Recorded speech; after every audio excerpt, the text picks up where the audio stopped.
Shri Ganesha Sharada Gurubhyo Namaha Ramaya Ramabhadraya Ramachandraya Vedhase Raghunathaya Nathaya Sitaya Pataye Namaha. Welcome to all for this session on Ramayana to chapter 51 of Aranya Kanda. In the previous chapters, we saw Sita being abjected by Ravana in the absence of Rama and Lakshmana. Sita being helpless, she cried out for help from river Godavari and the trees and the wildlife there, asking them to inform Rama regarding her objection. And finally, she saw Jatayu sleeping on a tree, and she cried out Jatayu to inform Rama regarding her objection. As a bird by itself, it may not be having ability to fight with Ravana, who is well armed and going in a chariot. However, Jatayu, being himself a king of all the vultures, went on talking with soft words to convince Ravana that what he is doing is a wrong thing, being a king, and that will only bring an end to himself as well to his kingdom Lanka. While Jatayu, the king of birds, was speaking thus, Ravana, that Indra among men, wearing a golden earrings, his eyes red with anger, fell upon him, and a terrible struggle ensued in the sky, resembling clouds impelled by the force of the wind. In that conflict, Jatayu, king of vultures, and Ravana, the lord of titans, resembled two vast winged mountains. Then Ravana began to shower innumerable steel pointed shafts on the mighty king of the vultures. But he, the chief of those whose wings are their chariot, received them unmoved, and with his feet and sharp talons, that foremost of birds, inflicted countless wounds on the Titan. Thereupon Dashagriva, filled with fury, anxious to destroy his adversary, taking out formidable shafts equal to the god of death, blew his bow up to his ear and pierced the vulture with those arrows, which flying straight at their target penetrated it with their steely points. Seeing the daughter of Janaka, her eyes bathed in tears in the Titan's car, Jatayu, disregarding those shafts, hurled himself at his opponent, and with his claws that valiant prince of the tribe, feathered tribe broke that bow decorated with pearls and gems, and the arrows also. Thereupon Ravana, transported with anger, seized another bow and covered him with a hail of hundreds and thousands of arrows. Buried beneath those shafts, Jatayu resembled a bird in its nest. But flapping his wings, he broke through that cloud of arrows, and with his sharp claws snapped that mighty bow. With a stroke of his wings, he shattered Ravana's blazing shield that resembled fire, and brushed aside the flaming darts that encompassed him. Then Jatayu, in that conflict, slew the swift coursing mules with demon's head, harnessed with gold, and demolished the chariot of Ravana, furnished with a triple standard of bamboo staves, which was driven by thought alone. Bright as fire, its steps studded with precious gems. With a single movement of his wings, Jatayu struck down the canopy like unto a full moon with the chauris and the titans who wielded them.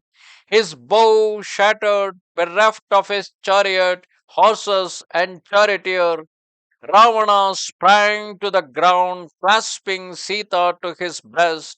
Seeing Ravana descend, his car destroyed, all beings voiced their delight and praised the king of vultures, again and again paying obeisance to him.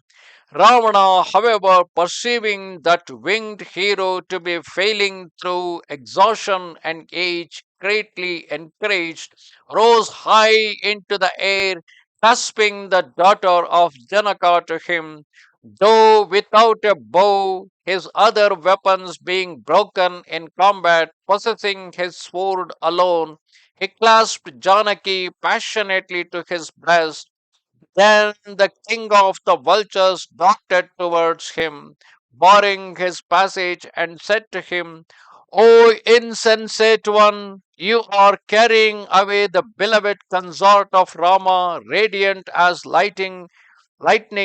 It is to you, perdition, that you have brought about her objection.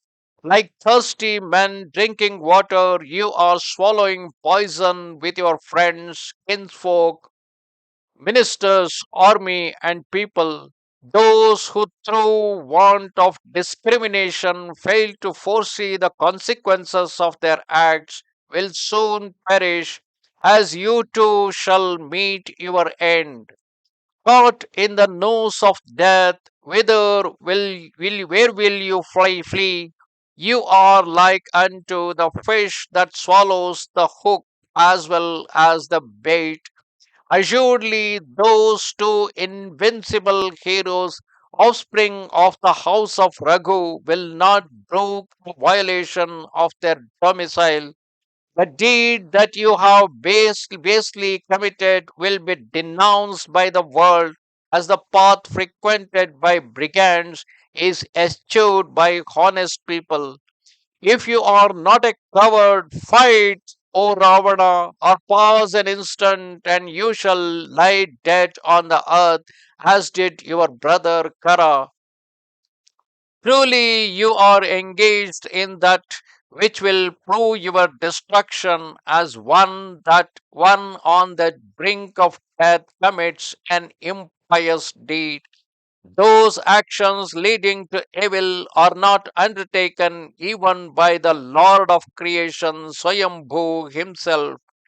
Uttering these harsh words, the valiant Jatayu swooped on the 10-headed demon and seizing him in his claws, tore his flesh like the rider of a restive elephant, inflicting deep wounds. He plunged his beak into his back and tore his hair with his talons. Thus, assailed by the vulture king, the titan, trembling with rage, pressing Vaidehi to his left side, foaming with anger, struck Jatayu with the palm of his hand. Whereupon the mighty vulture Jatayu, the destroyer of his enemies, hurled himself on Dashagriva and with his beak tore off his 10 left arms. His arms being severed, in an instant as many others sprang up again, like serpents issuing from an ant heap, spitting forth poison.